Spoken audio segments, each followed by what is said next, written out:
Hello, fans of the Mental Health Warriors podcast. You're going to like today's episode quite a bit. I interview Brent Williams, and he's the author of Out of the Woods, which is a graphic memoir about his journey dealing with depression.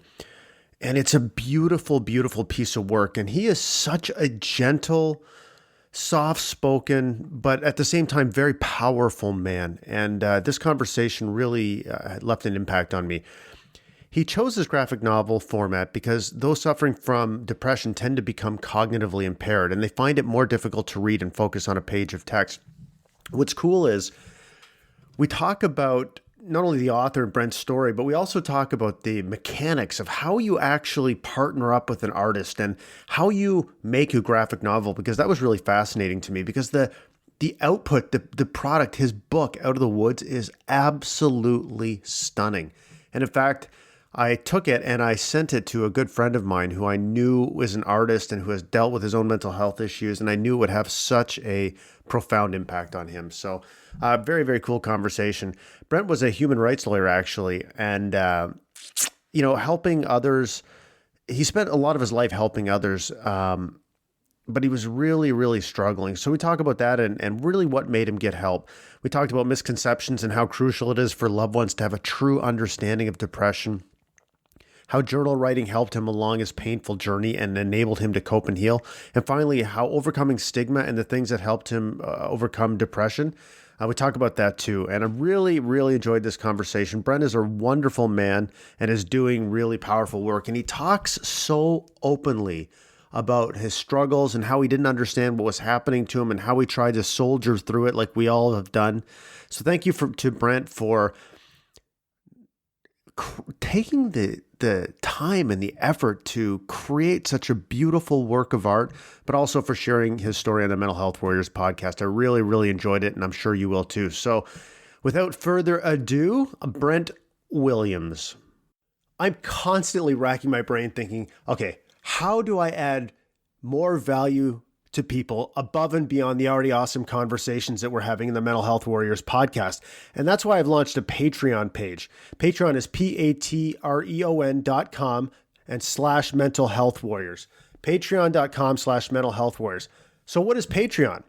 Patreon is this amazing platform where people can make a direct contribution to those that are creating content that they love. And I know you love the Mental Health Warriors podcast because you're listening to it and you're spreading the word. But I also know that you support the Mental Health Warriors mission, which is to assemble the most diverse and complete set of perspectives on emotional and mental healing and well-being anywhere on the internet, period. And I will not stop until we accomplish that goal together. But starting and running a movement or building a movement and running a podcast is not free and it's not cheap. There are all kinds of costs, graphic design costs, there's web hosting costs and web development costs and podcast editing costs and podcast hosting costs and calendaring, like scheduling costs, and it all adds up. Right? And I need the Mental Health Warriors movement to not only be self-sustaining, but I need to grow it because the amount of people that we can help is just almost limitless. And I've seen how many lives we've touched already. Okay, but I'm not asking you to make a donation. I am telling you that I am offering you a value exchange. And what that means is in support or in return for your financial contribution to the Mental Health Warriors podcast and movement, I will offer you rewards that are super, super valuable and super impactful in your life. Okay. Like you will be shocked at what I offer you in exchange for your financial contribution. So please head on over to patreon.com/mental health warriors, support the show, and let me make a contribution back to you in return for your contribution to supporting the movement. It's such a beautiful, virtuous cycle, and I would love for you to be part of it. And I can't thank you enough for your continued support of what we're trying to do here, because every single person listening to this show has someone in their life that can benefit from what we are doing at Mental Health Warriors, and I want to be able to reach them. And if you want to also support the show, please head on over to iTunes and leave us a review and a rating, because that helps us get surface higher in the search results. It helps more people reach our podcast. It literally takes you 2 minutes to do that, and it will help us spread our message. Thank you so much for your support. Thank you for listening, and thank you for helping me make a difference in people's lives. If you're a high performer who craves deeper human connection, and you want to develop powerful relationships to help you achieve personal and professional excellence, and you're sick and tired of feeling isolated and alone, then my new coaching program, Serving Powerfully, is for you.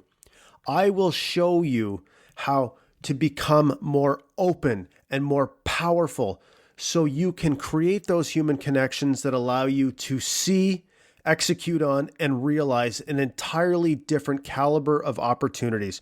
You will walk out of our time together with a vastly increased ability to serve other people more powerfully.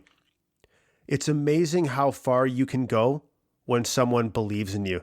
So if this sounds like you, please, let's set up a time to have a powerful conversation. Email me at jason@servingpowerfully.com, and let's get started. Warriors are not born. Warriors are forged in the crucible of adversity. Warriors without fear are warriors without courage. We are men, destroying stigma and stereotypes. We are a band of brothers, because in brotherhood there is strength. Our weapons are strength, empathy, and honesty. We are mental health warriors, and this is our voice.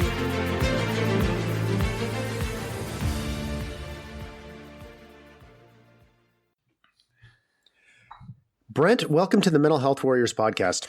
Hi, Jason. Thank you. I'm really looking forward to have you on, because I have your book in front of me here, and it is an absolute work of art. It is like literally a work of art, but I mean, it is such a beautiful and powerful creation. So thank you for your contribution there. Thank you. It's very kind of you. I wanted to make it beautiful. I didn't set out to do that, but there was something inside me that really wanted to do that, because depression is such an unbeautiful, an unbeautiful word, an unbeautiful disease, that I thought beauty was important. I really think that's a really interesting point of view, because I think people that is not typically a way they look at it. But what I feel like, is that, through my own journey and through the journeys of other people, there is beauty.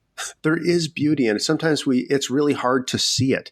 And sometimes maybe we don't have the support to see it. So I think your book and your contribution will help people see that there is like beauty within us always. I agree. And I think through depression, I've seen some of the most beautiful, profound things in my life. But at the same time, I was depriving myself of lots of, of basic things that meant that I was treating myself in a very harsh way and not a very beautiful way. So there's this interesting, contradiction going on. Yeah, for sure. So you were a lawyer and a human rights lawyer. So can you maybe talk us through that? I'm really interested, reading your book and reading your bio about how you used comics and reenactments and documentaries to help people understand their rights. And it's just such an interesting story in a world that I really don't have much exposure to. So I'd love for you to take me back to that point and walk me through it. Well, when I was at law school, my dad wanted me to be a lawyer and go into his business, but it was the last thing I had on my mind. I wanted to help people, and so I set up a thing called a community law centre when I was still at law school. Went straight into that when I left, and we were it was a pioneering thing really then. We were doing some new stuff. It was exciting. We didn't just want to pick up people and give them legal advocacy or help them in a traditional legal way. We wanted to do more than that, and one of the important things was to educate them about the law, to show them how they could access the law, because they had no idea. And lawyers can lawyers have access to this information in these institutions, and poor people, disadvantaged people, don't. So we thought, well, how can we communicate these things that are available to people, but they find it difficult to use? So we used all sorts of ways. We used T-shirts, comics, role plays, drama videos, documentary videos, posters.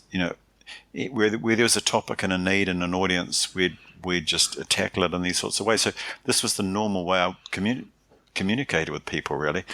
So when I became sick myself, a comic was a very natural thing for me to use to help myself and to communicate what I've been through. So what kind of things, when you were helping people from a legal point of view and educating them, I mean, what kind of things were you specifically helping them with? Because I always feel like, and it's the same here, I feel like the whole system is just stacked against people.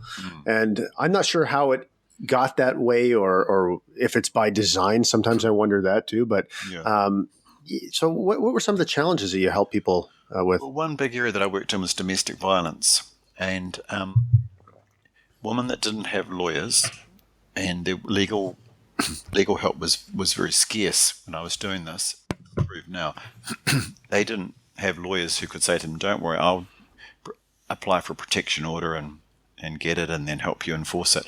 So it was a huge gap. So to address this, we made videos about women from different cultures going through the process of having to protect themselves, applying for an order and enforcing it, all the different stages. And we made stories that were based on real stories. We turned them into dramas and documentaries. And then we made these and we supplied them to women's refuges. All sorts of places bought them. And they became very, quite an innovative way of showing people what they can do, how they can enforce their legal rights. And from there it grew, people, new immigrants who are having problems, who have been ripped off by different people, landlords, loan sharks, young people who didn't know how to enforce their legal rights in any field, in any part of their lives. Yeah, right. We made a series on how they could do that, So yeah, we sort of it was very practical. It was very much on this is what you can do, but also with an eye on changing the law as well. Getting people to see when areas weren't just and fair and needed to change. So there was a law reform aspect as well as an educational and an advocacy role. But they're all sort of mixed in.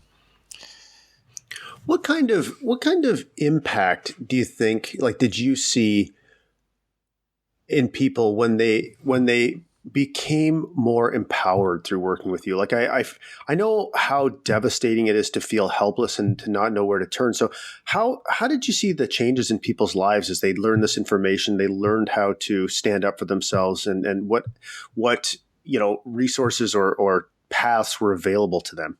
Did they stand a little taller? I'm assuming they must have. I mean, a funny story.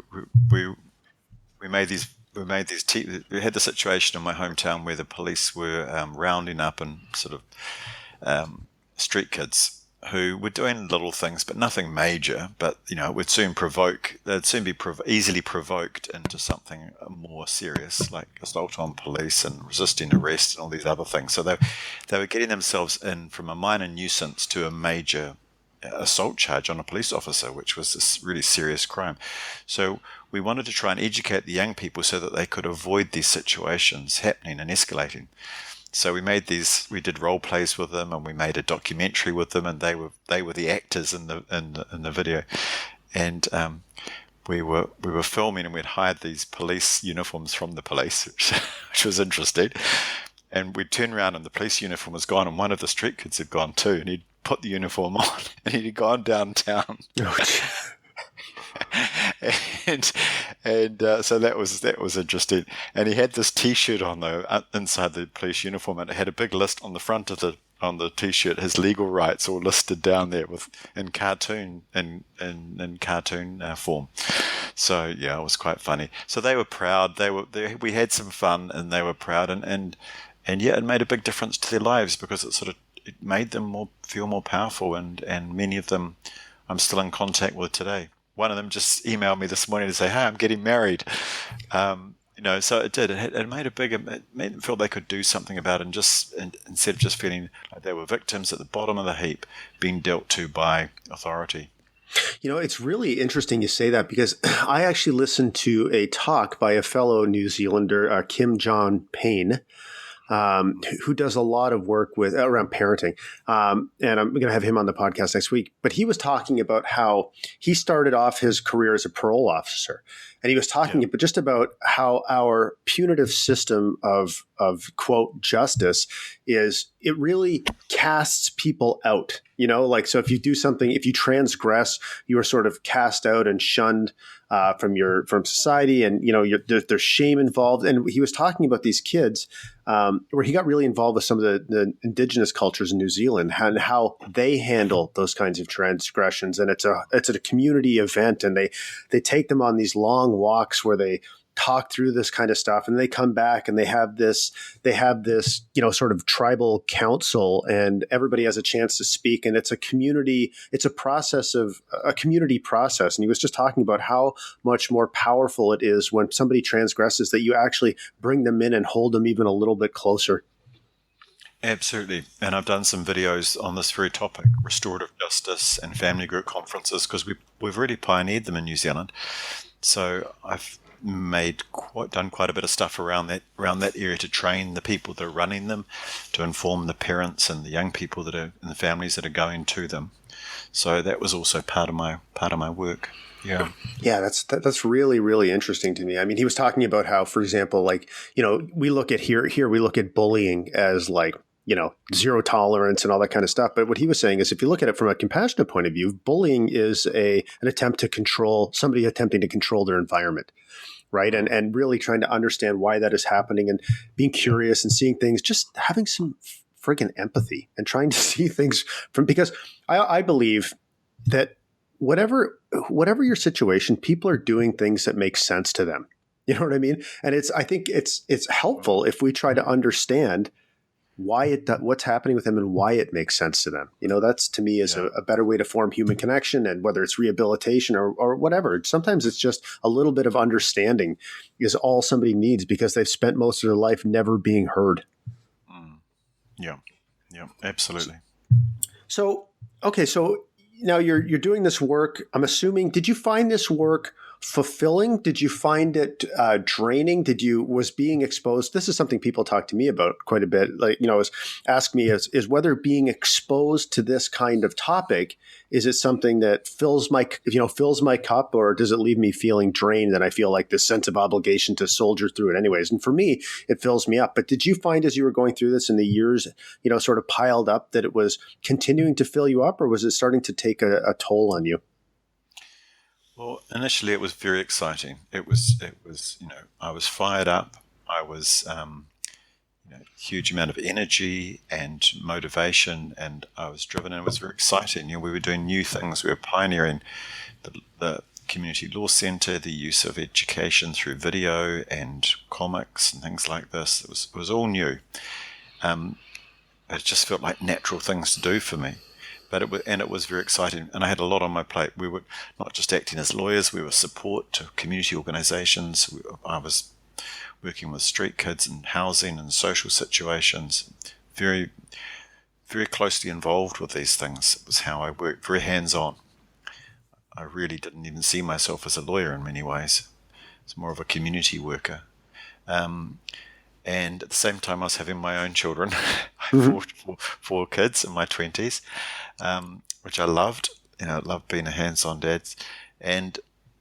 But what happened was, and it seems a bit strange, but when I look back now, the topics that I was working in, especially domestic violence and child abuse, were topics that very much had the driver was my own family background, was my own childhood.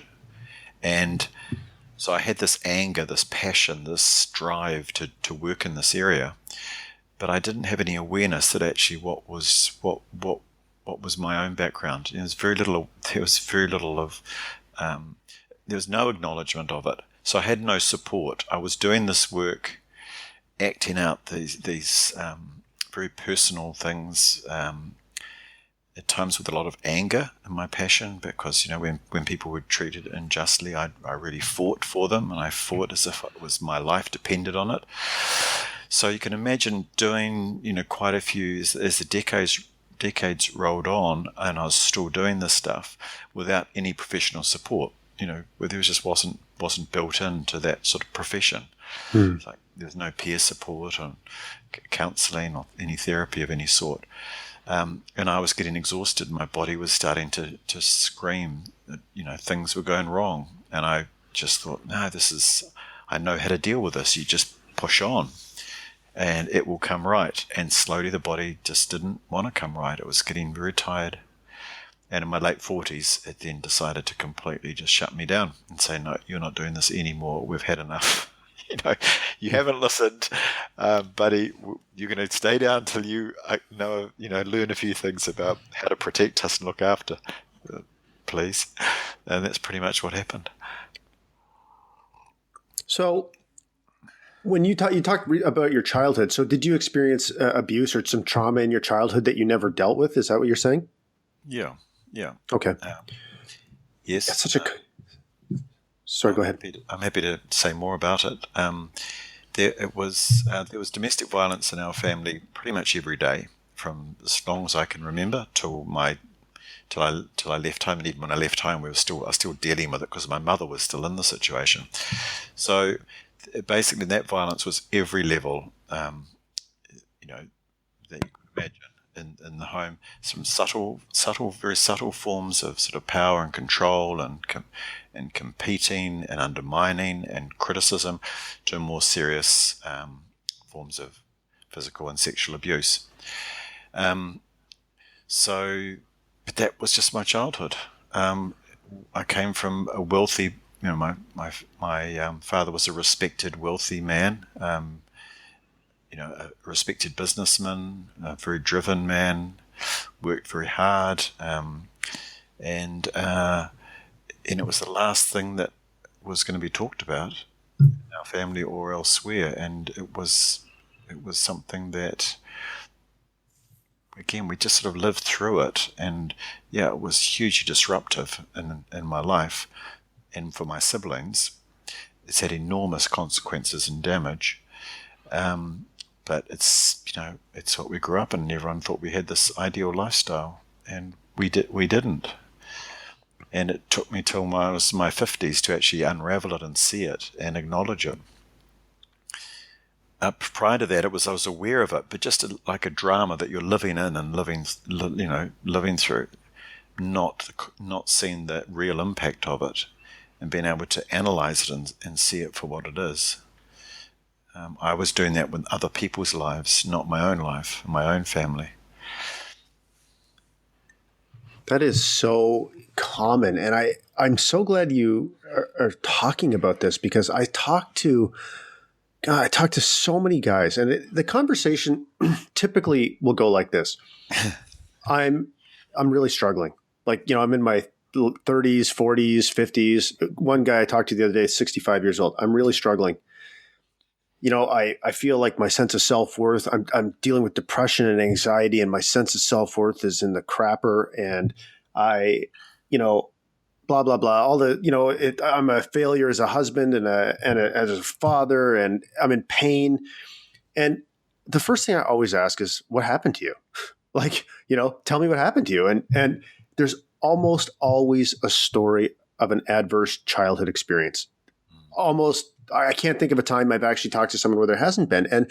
But what guys a lot of men don't see is they do what you did, right? I did the same thing too with the death of my wife and her mental illness and all that kind of stuff. And I just didn't see how much it hurt me. So what they do is they say, okay, my way of, they have this belief that, well, if I forget about it or I try to stuff it down, that's the same thing as dealing, quote, dealing with it.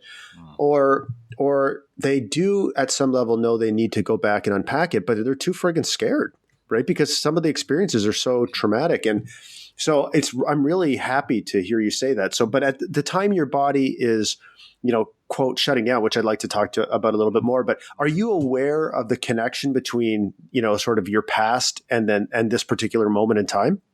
No, not at that point and not prior to it. I remember the last two resources I was making before I collapsed was a video about domestic violence where I was researching and talking to people who had suffered horrendous domestic violence, and also child abuse and neglect was another thing.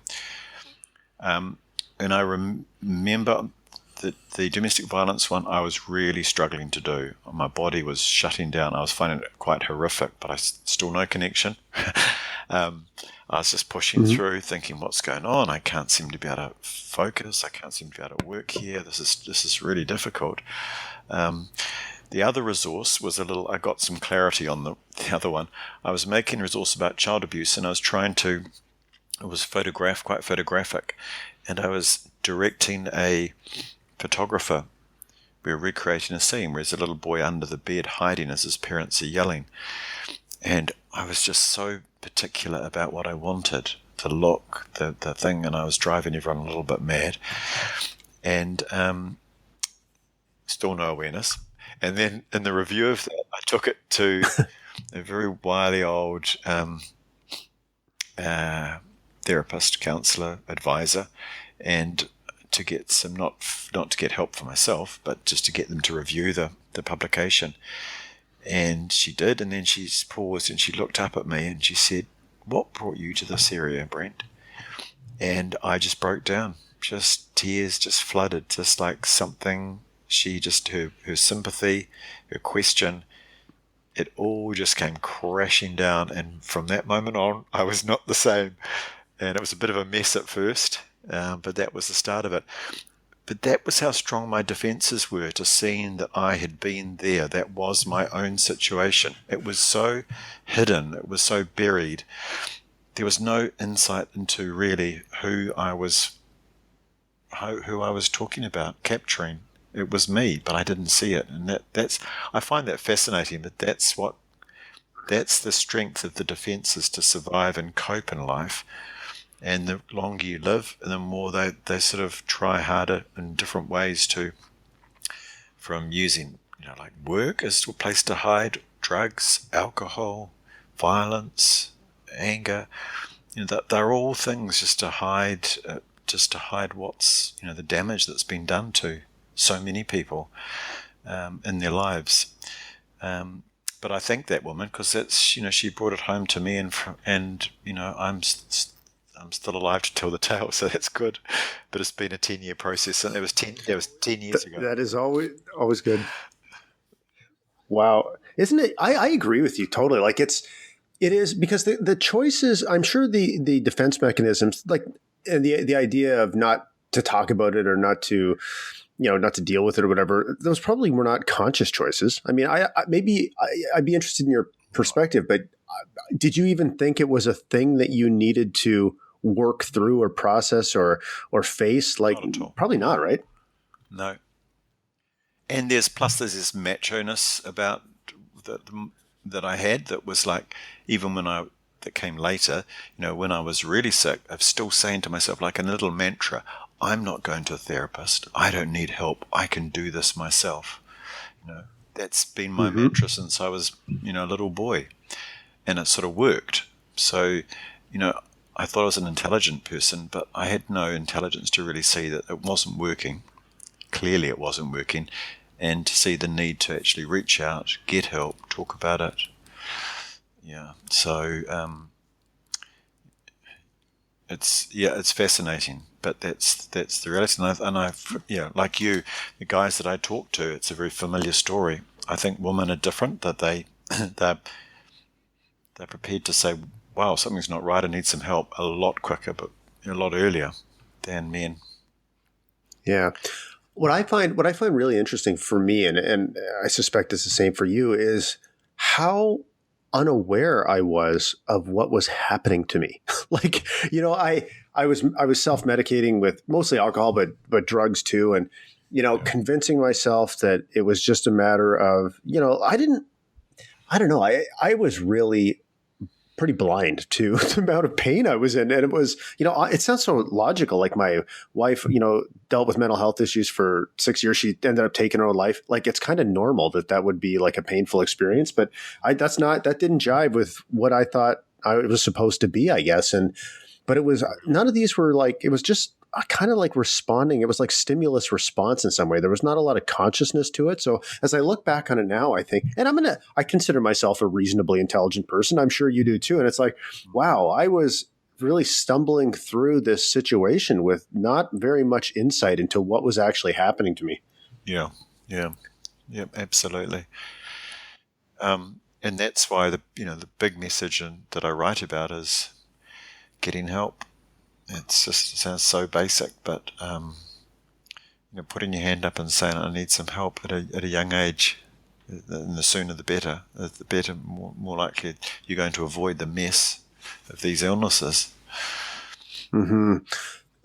So I'm interested to talk about the physically shutting down part because I think that's something people don't really understand about depression. Like when my wife was, I mean, she was diagnosed as bipolar. I don't really think she was bipolar anymore. I think there was something else, like borderline personality disorder or complex post-traumatic stress or whatever. She had a very traumatic childhood, but regardless, whatever it was, she had periods of just soul destroying depression. And for somebody like myself who had it's somebody who'd never experienced anything like that, either personally or with anybody close to me, it was horrifying to see what that would be. But what I didn't understand about it was the physical impact of it. Like literally feeling like every nerve ending on her body was exposed, or not even being able some days to like literally being unable to lift up her arm to get a glass of water on the night table. It was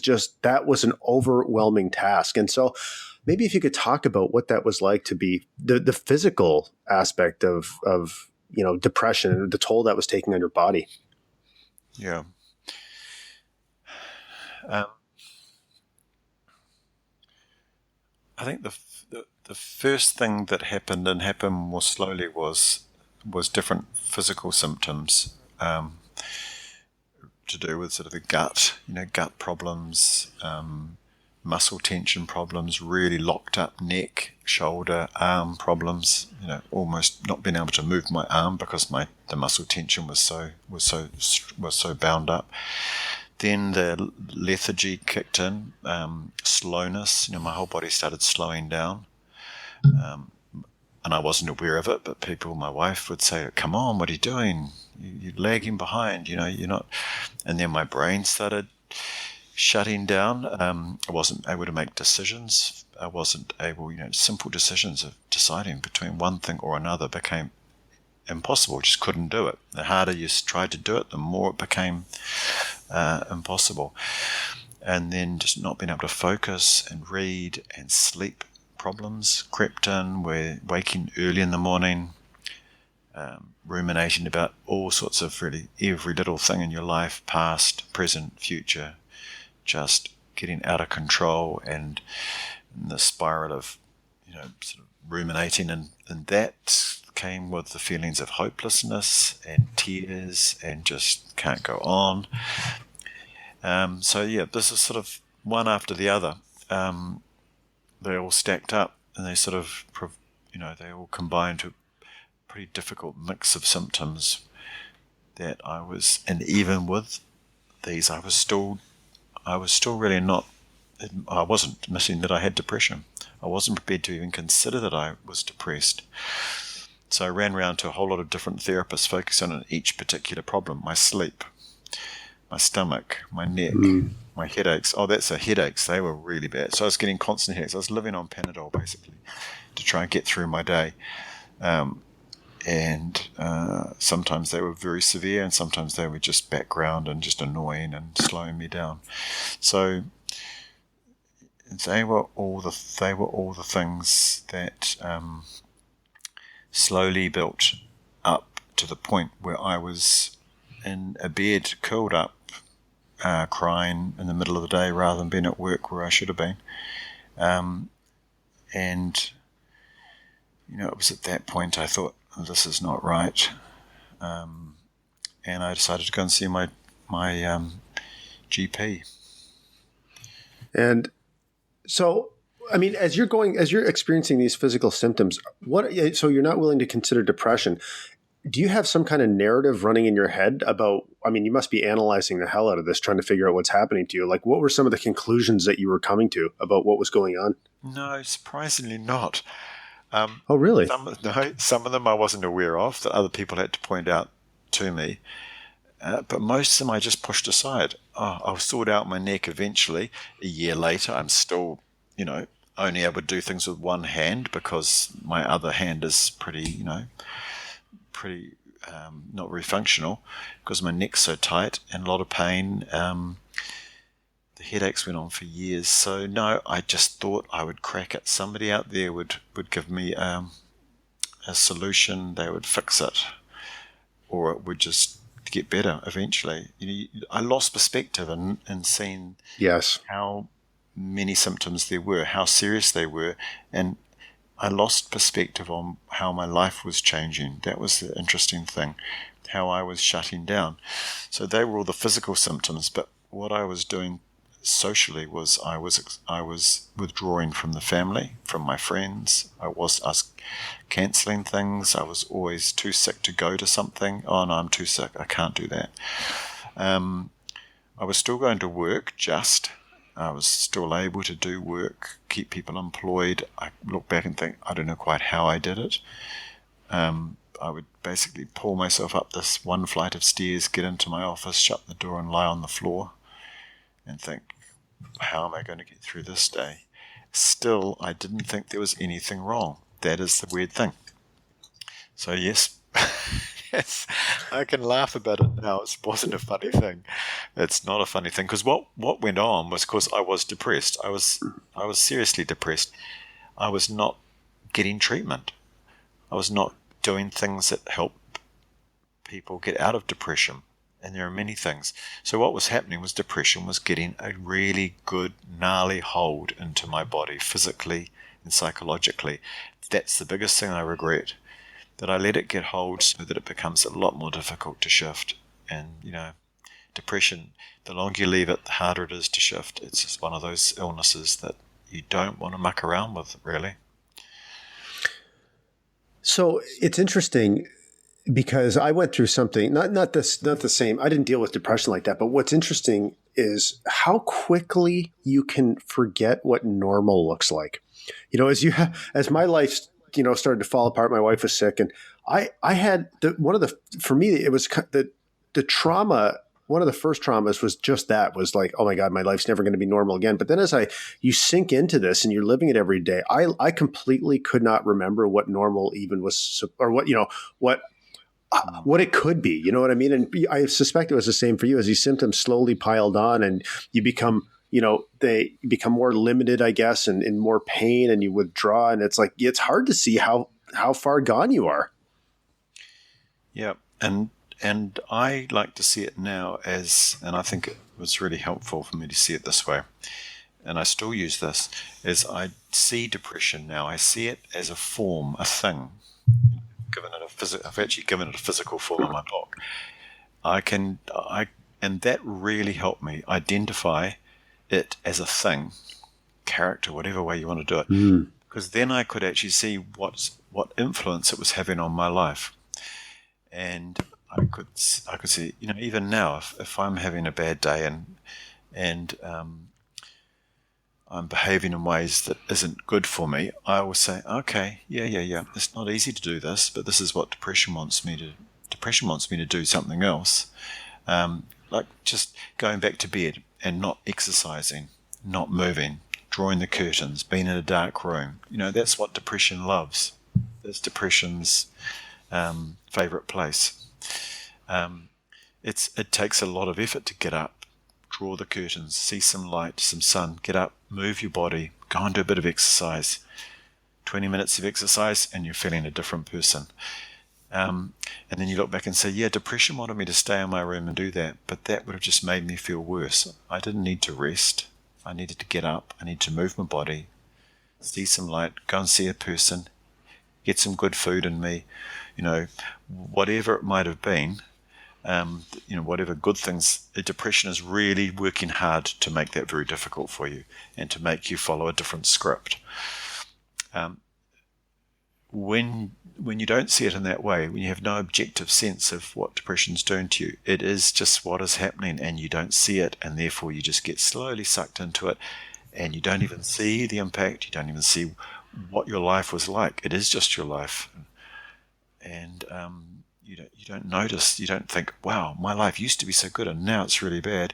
It's just is your life. You're in the middle of it, you're in the middle of the struggle and you can't get out. So what I hear you saying with that particular way of looking at depression, it sounds to me like you're separating depression from you.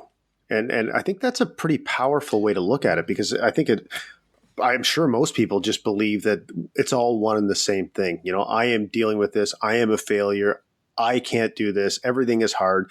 When what I hear you saying is that, that that's what depression wants, but depression is not me.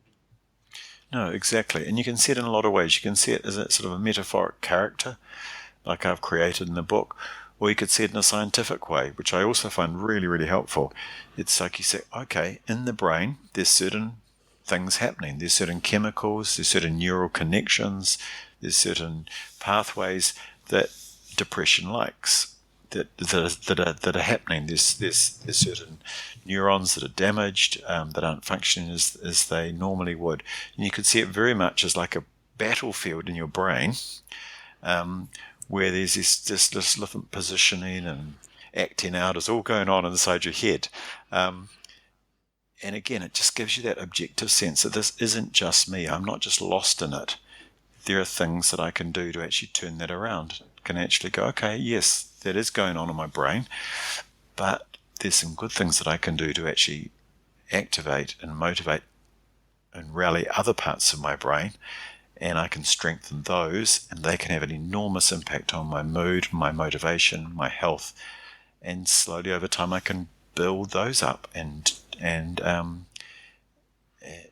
with lots of things and lots of help. It's not an easy process, but I found that very helpful. And just to know that my brain was not just one big mass of depression and damaged, gone forever type scenario, but was a complex nature of, all sorts of things that I could actually change. And that was just in itself, just being aware of that is hugely empowering. It won't necessarily work for everybody, but it certainly worked for me, and it was very helpful.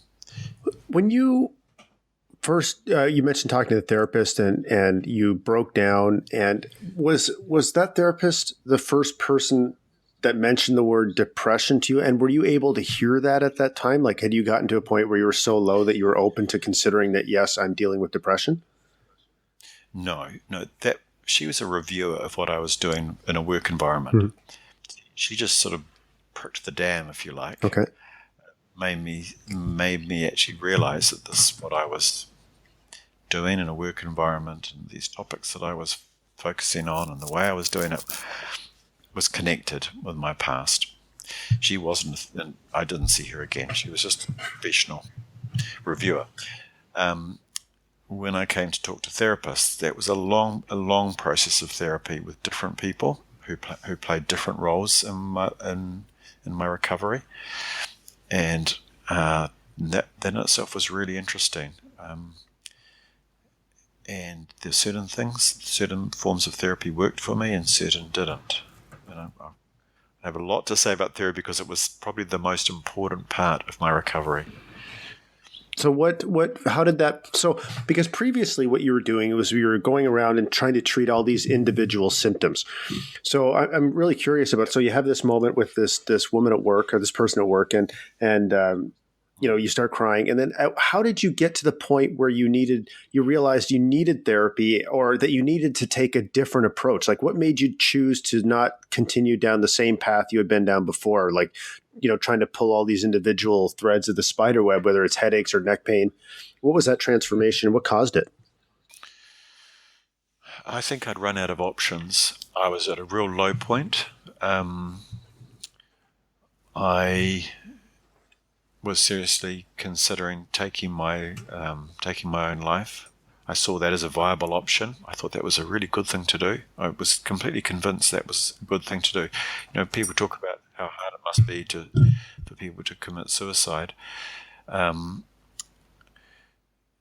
I can totally see it's not at all, because it just seems to be really logical. You're not trying to, you're just trying to, it just seems a very sensible way out of the pain that you're going through. It's a voice that you're quite intrigued and totally listen to. That this is, that's a good idea. People will understand. Of course they will. You go through this whole script. It was just quite incredible. So even that didn't make me think I needed a therapist. So that's how my brain was working. It didn't alert me to thinking, gosh, that's not a good idea, Brent. It just seemed a good idea. So why would I need a therapist to pursue something that just seemed a good idea? I mean, that's how distorted my thinking had become. But the point at which I needed help was when I was in pain, and I had run out of options. I had tried absolutely everything that I knew, and at that point I decided to that I needed to do. I don't know. I can remember the point vividly, and it was, thank goodness, I just had. There was still something in there, a little spark of life that said, "Come on, you've tried everything now. You need to get some help." And I did, and I started the process of recovery from that point on. Wow. So it's interesting when you talk about suicide, because I interviewed somebody on the podcast a couple weeks ago. I haven't released the episode yet, but she was a mother. She is a mother of a daughter who really, really struggles with mental health issues, and she's not in a good place right now. And we were talking about sort of coping with that, and I went through this too, but I never really put these words to it. But she said, in order for me to set boundaries and also be realistic about what might happen, is I need to accept, or I need to understand that for my daughter, suicide might be an acceptable solution to her at some point. You know what I mean? And I think it's not an acceptable solution in general, but I mean that her daughter might get to the point where, like you were talking about, it makes sense. It's suffering so bad, and your thinking is kind of so clouded, and you can get into the spot where that in some way is logical to you. I look at that with my first wife, and I think, God, so when people say it's a selfish thing to do, I just think that is such a weird, it's just some kind of throwaway line that they're repeating because probably they heard somebody else say it and they've never experienced, somebody who's at that level, right? It's really a tough spot to be in. But with somebody with a normal functioning brain, that's a totally sensible thing to say. And it's totally a sensible perspective, because they can't believe that somebody in depression could have this voice that's telling them the exact opposite. I mean, how fundamental is it to live? To stay alive? It's our basic driver, human driver, is to do that. Our whole DNA is based on living, not prematurely ending it. So I can understand that they do think it's a very selfish, and because it's very hard for those left behind. So that's the reality too. So there's the pain that they're going to have to go through.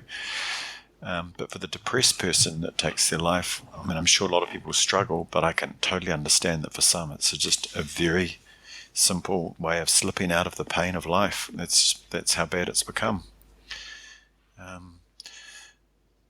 But I would hope that that there's a chance for everybody, and with the right help and the right care, to actually avoid that. So if anyone's got to that point of you're the daughter of I'm sure the mother's trying everything, but just keep going.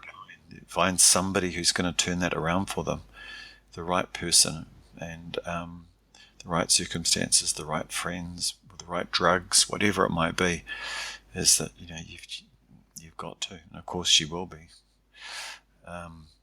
But it's a bit of a lottery whether you strike it or not, which is very tragic. Yeah, no kidding. Yeah, it really is. So as you're beginning I noticed you used the word recovery, which I think is an interesting choice of words, which maybe we can talk about a little bit. But when did you start to get the idea through this process that your past had something to do with the way you're feeling now? And were you resistant to that idea at first, or when it started to become, I guess, when the idea sort of appeared in your consciousness or somebody said something to you, did it just make a whole bunch of sense? It was a very gradual process that happened over a long time with different therapists. But I remember the first time a therapist, not one I stayed with for too long because she retired, said to me, I'd said something, I was expressing something to her, and she said, "How do you feel right now?" And she didn't quite use those words. It was in a way like, "Who are you right now?" almost. And I went, "Oh my goodness, I know who I am. I'm 10 years old. I'm doing this. I'm doing that. This is what's happening." It was suddenly, it was hugely revealing to me. But these things don't then just spark this incredible insight that stays with you and everything falls into place. They're little moments. They happen over a long period of time. The defenses are so strong, they'll keep shutting down and keep pushing you on the paths that they know. But it's slowly, if you get enough of them, these insights can build, and you can start to become more aware of these childhood influences and how they're driving you in your life. And it was a really important thing for me to understand, for me to get well.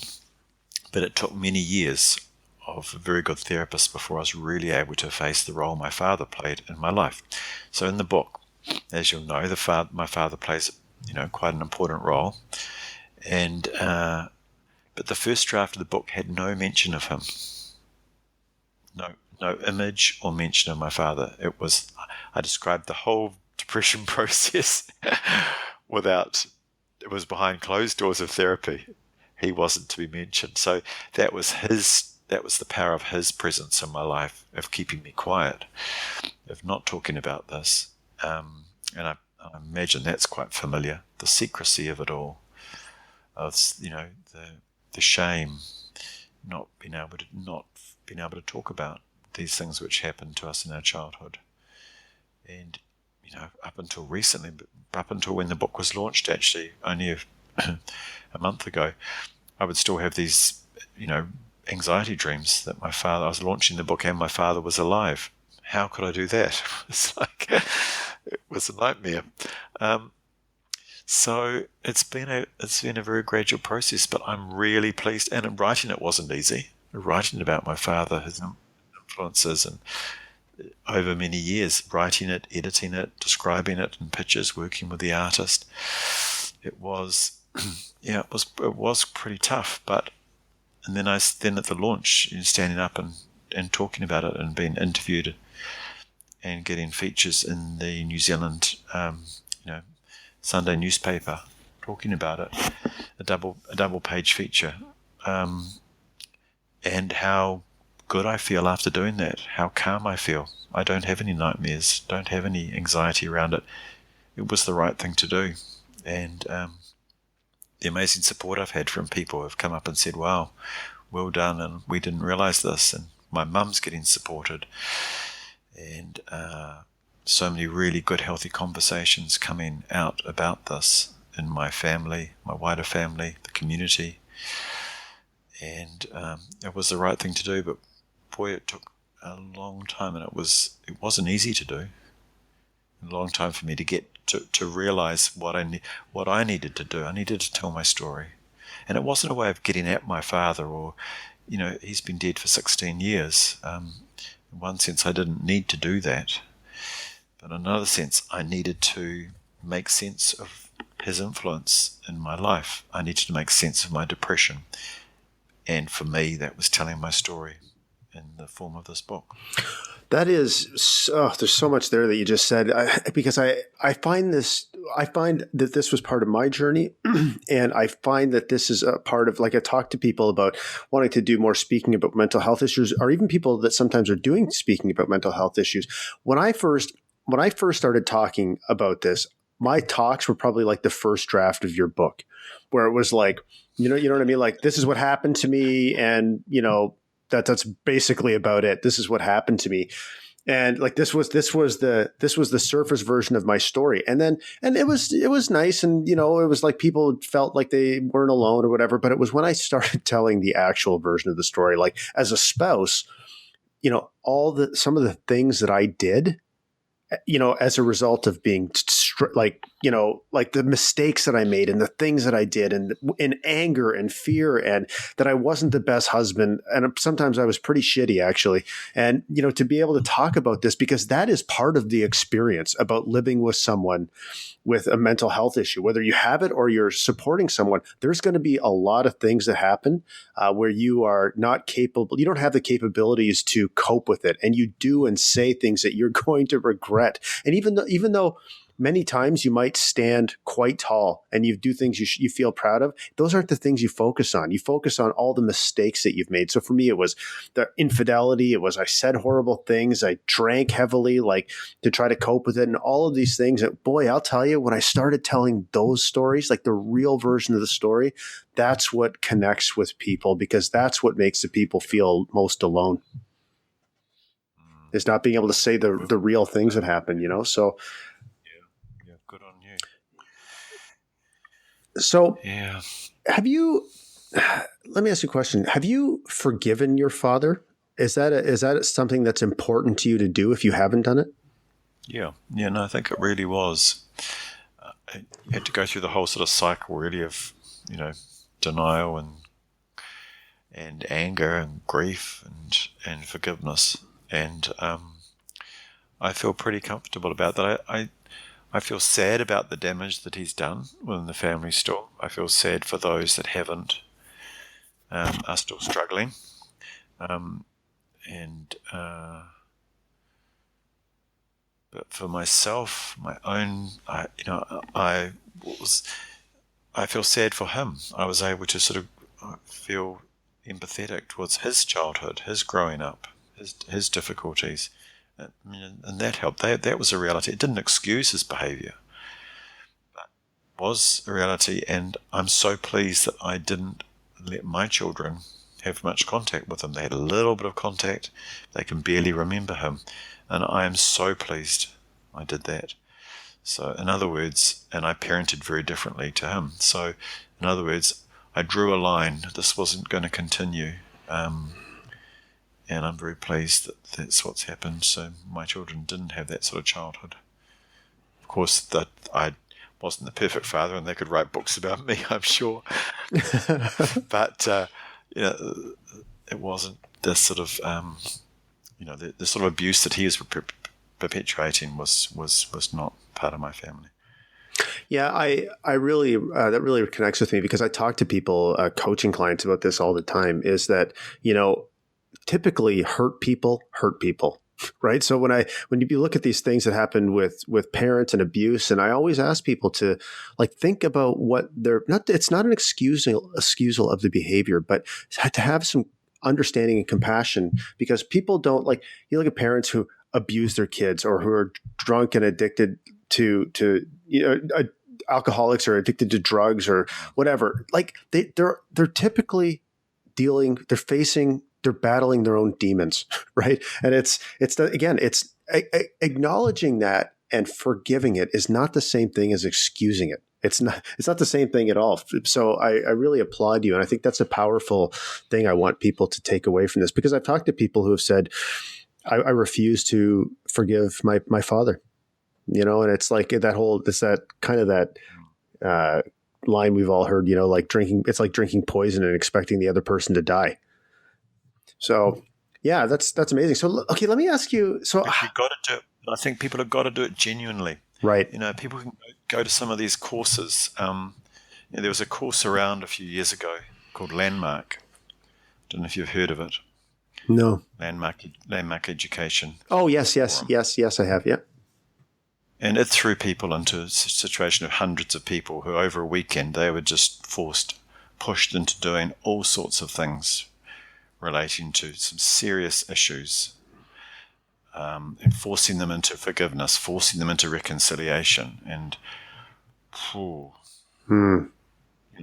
I went to one. I'm talking about my own experience here. And that can be really damaging. You're opening up stuff and people are unsupported in this hyped up sort of, situation. So you've got to do it with good support. You've got to do it when it's right. You can't sort of, be pushed into it. Otherwise it's just going to backfire on you. So how did you know? So you tried that. How did you know when it was the right time for real? When I was with a really good therapist who I had trust and had been to for several years, and the feelings just came out. It wasn't necessarily just something I went and talked. It was bigger than that. It was something where I expressed myself in all sorts of ways: physical, emotional, intellectual. This was all on the table, and just slowly over time, layers and layers and layers were peeled off until, it's just part of a natural conversation you're having with your therapist. It's not just, and it's the insights grow and build, and it's the combination of all those things, the culmination of that, which leads to you feeling comfortable and ready. And I don't think it can be forced on you by any course, person, religion, belief, self-help book. They may all help. They may all, nudge you along the right direction. But if somebody's demanding it of you and you're giving it before you're ready, then it's not going to stick. All you're going to do is you're going to feel more angry because actually you've just pasted something artificial on top of the anger you feel for the person that you've been made to forgive, and you think, yeah, you should be forgiving them, but you're not ready to. It's not right yet. You have to go. It's a process, and you have to be ready for it. Yeah, that's powerful insight, and I think I know that's gonna help a lot of people listening to this podcast. So thank you for that. So how do you get to the point where you are thinking, I've got to tell this story, and when you decide that you're going to tell this story, do you know it's going to be in the form? I'm sure this is the graphic novel is not the only form you tell the story, but you get to the point where you want to tell the story, and then do you just know based on your history, like that this is one of the mediums you want to use to tell it? Or was that a process of, I guess a journey in itself?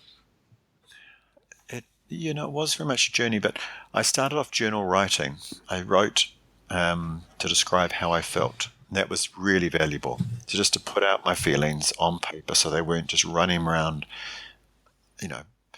driving me, in all sorts of ways, unproductive, harmful ways, that by putting them on paper, I could see them.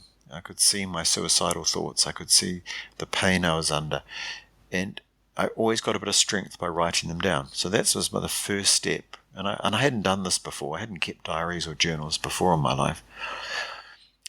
And it just grew. The journals, I carried the journal around with me. I wrote whenever. I was very isolated at this time, so it was my companion. I got some comfort from it.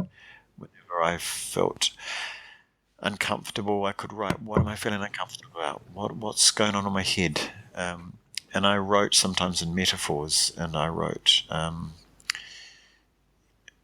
sometimes I drew little sketches. And so, this slowly grew. And then when I started feeling a bit stronger and able to read and actually absorb words, I was reading, and I was getting some help by this stage. I was writing about things that help people get out of depression. I was researching things that help people get out of depression. Just simple stuff that was in like medical newsletters. Just nice, simple little well phrase stuff that, try this, do this, this could help. Nothing too academic or heavy. or like a big thick book or something, which would have been still too hard for me to actually get through. And the other thing I was doing was reading some biographies of people who were depressed. They had a powerful impact on me, reading other people's stories. So the combination of journal writing, doing some research about what helped people, and reading other people's stories, sort of all came together in this desire for me to actually to work again, to express something for other people. It was back to my old sort of helping others hat. And I was doing this way before I was ready to, or really well. But I had some motivation to do this, and it gave me motivation to get well. It was a really helpful thing to do. It gave me something to actually look forward to, just to write, to research. It was all designed to make me understand what I was going through and to help me get well. So I'm very interested, as somebody who's also written a book. How do you pronounce the illustrators at Karkut? Korkut, Yeah.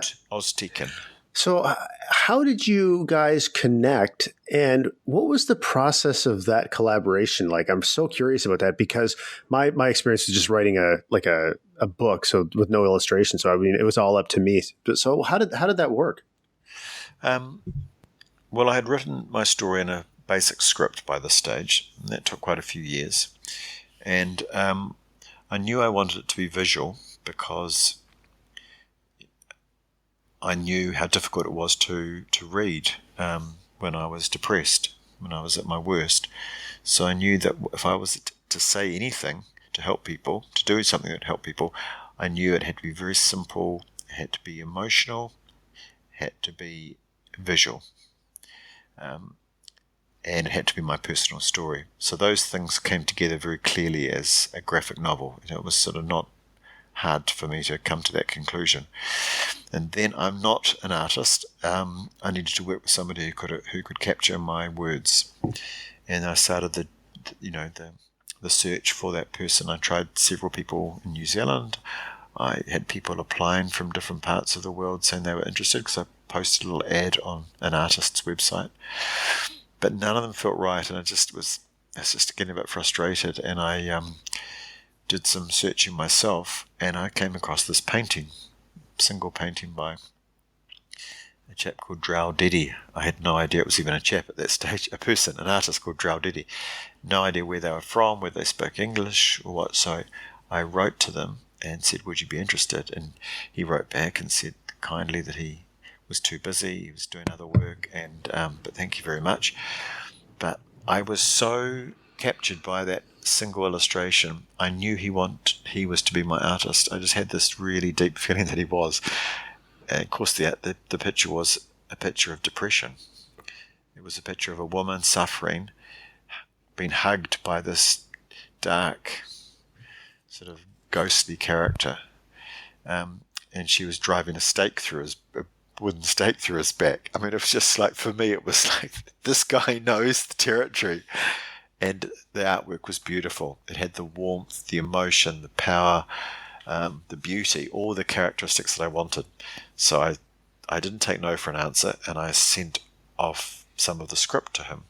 And he wrote back after a few weeks and said, yep, I have some unfinished business I want to revisit. I'd like to work on your script. So from there on, we started a 3.5-year process of working panel by panel through the book together, where I used words to describe what I wanted in each panel, and he captured the emotion and the story and the dialogue and the characters.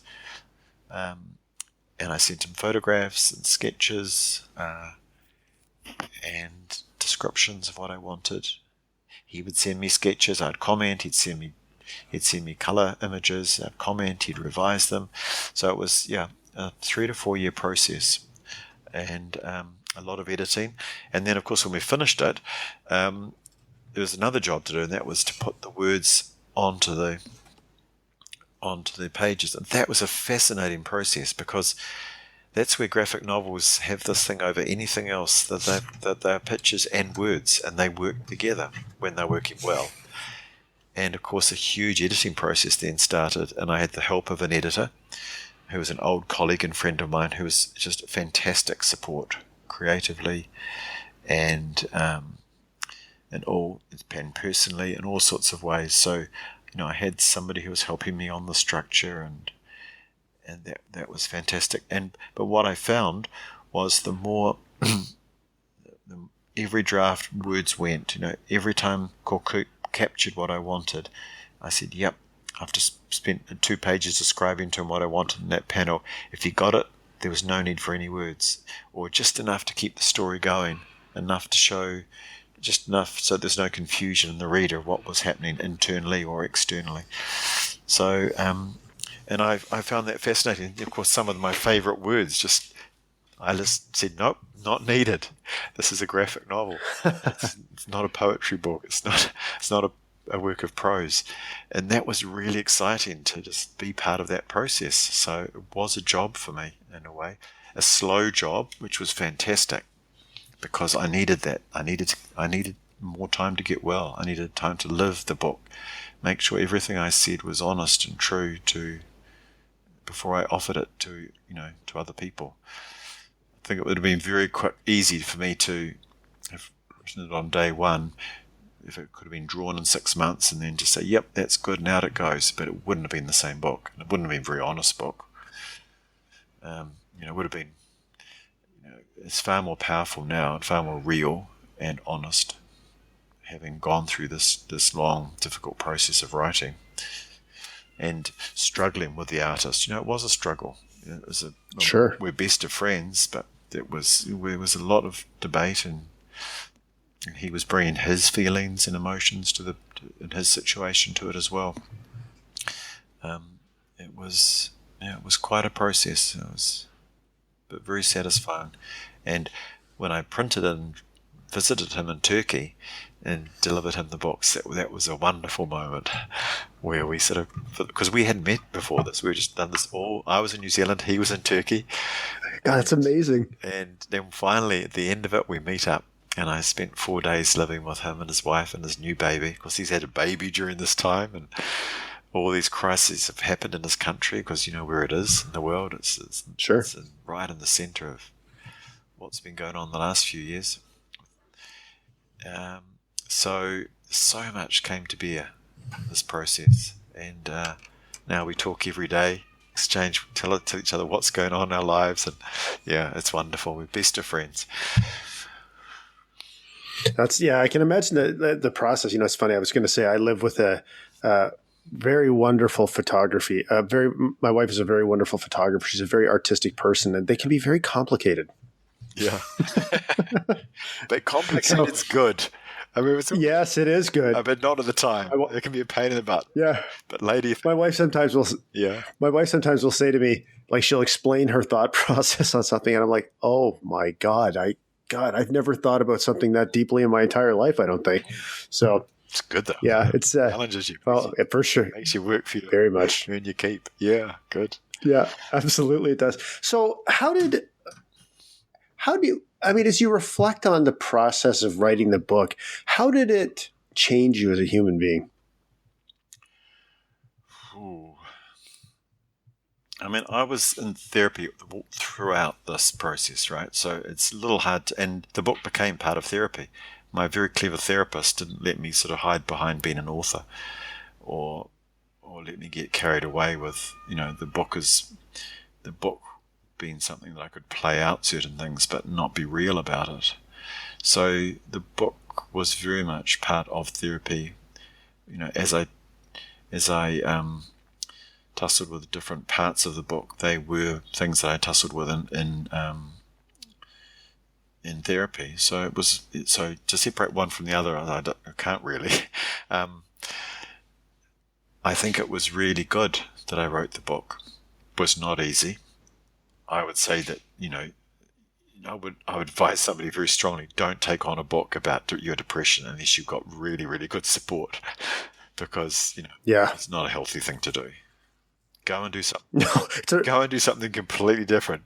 Go and work with young children, or do something which where not that that's easy, but you know what I mean. to go back into your depression every day, to go back to those situations, to go back to my diaries where I described things, to go back to your childhood, to play out these things, panel after panel, image after image, edit after edit, was not easy. But I'm so pleased I did it. I had no choice in a way. It's what I chose to do. It's what I ended up doing. But I'm very pleased. And even the launch was another phase in that. You're standing up in front of, 200 old colleagues, family, friends in my hometown, and say, "This is where I've been. This is no longer hiding. I'm here. This is what I've experienced. It's all in this book," was another huge step in my recovery.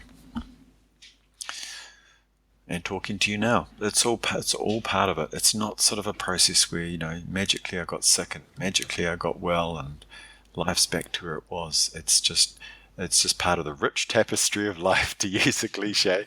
And it's facing it, and seeing it, and living the ups and downs still.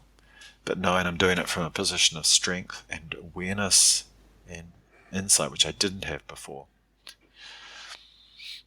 I love it. I just agree with that so much. It's all these things. I mean, doing this podcast is like every conversation creates something different in the world. And for me, like this podcast and talking to people with all these amazing experiences and like lived experiences, and everybody's got a unique journey and is a unique person. I've learned so much, it's about so much more than mental health. Honestly, it's about human connection, but it's also understanding myself, and to be able to, create a forum where I'm on this voyage of personal discovery and learning, and other people can learn along with me, and to give important people like you with such powerful messages to share, another medium to share their messages is wonderful. It's so great. So it's been about a week now.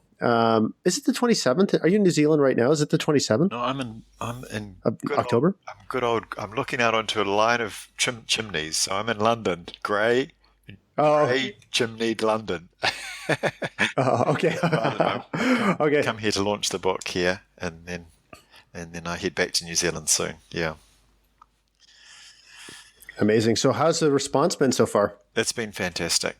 Really has. I mean, I'm getting wonderful letters of support from people.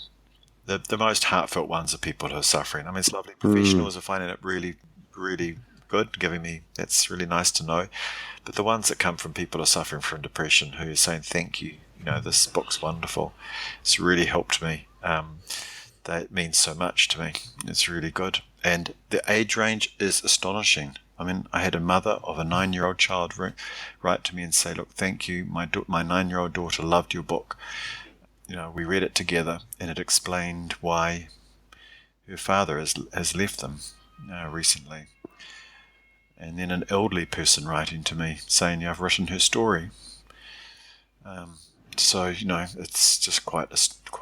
I'm honoured and touched, and quite astounded as well that this is happening. I bet you are. It's such an interesting experience or insight or revelation to realize that your story, and honestly, like something that's been a source of shame for so long can be the source of one of your greatest contributions to the world. When people have that realization, I mean, I love that. It's like this phoenix from the ashes story. These are the stories I love the most, because I went through that too, right? Where I spent so long being afraid of people finding out what I had been through, what I had done, who I really was. And then when I finally decided to just do that and to share and to be me, and I realized, God, it's all anybody ever wanted, and it's the most powerful way that I can make a contribution. And boy, is that liberating. That's what I want everybody to understand, that, right? Is we all have the power through our own stories to make it safe for somebody else to share theirs, and that's exactly what you are doing. So as a fellow citizen of this earth, I can't thank you enough. Oh, thank you very much, Jason. It's very kind of you. Yeah, it's been a pleasure to talk with you. Yeah, I really enjoyed it. So for people who want to find out more about what you are doing and about your book, what's the best way for them to reach you and get the book? Well, they're welcome to write to me. I've got a website, which is www.outofthewoods.co.nz. And they can buy the book from I know it's on Amazon, and hopefully it'll be in some shops too before too long. Go and, if you prefer to do the bookshop thing, which I encourage people, gets people out of the house. It gets, maybe they'll see another book, and or have a coffee, meet somebody on the way, and that's all good stuff when you're depressed. But if that's still too hard, then I know Amazon, the online stores have it, so you can get it through there. But if people want to drop me a line, I'd be more than happy to see that. It's particularly if they've read it and just want to make a comment or want to connect with me. They can do it through my website. Wonderful. And we will include all the links to the book and to the website in the show notes page so people can access it. And listen, Brent, I really enjoyed this conversation, and I really am grateful that you have been a guest on the Mental Health Warriors podcast. And good luck. Keep up the amazing work. And if there's anything we can do to support you in the future, it would be an honor. Thank you, Jason. Look, I really appreciated being on your show. It was a real honor. So thank you. Great work. Keep it up. Wonderful. Thank you. All right. Take care. Bye. And thank you, Brent, for coming on the Mental Health Warriors podcast. And I'm sure, as you will see, especially if you go to the link in the show notes page to Brent's book, you'll see what a beautiful work of art he's created. And it's just another example about how we all have these amazing, unique stories, and we all find our own way to be of service to other people. And there's an infinite amount of options. So thank you, Brent, for what you've created here, because I think it's something that's really special. And as I said at the intro, it's already had a profound impact on somebody that I care about. So thank you for that. And I will end this podcast the same way I end every podcast, and that's by saying, if you have struggled, I want you to know that I have struggled too. And if you ever want to talk to me, I will not judge you. And until next time, my friends, stay strong, stay connected, be open, be authentic, share your story in the service of other people, because it's the greatest gift you can give to another human being.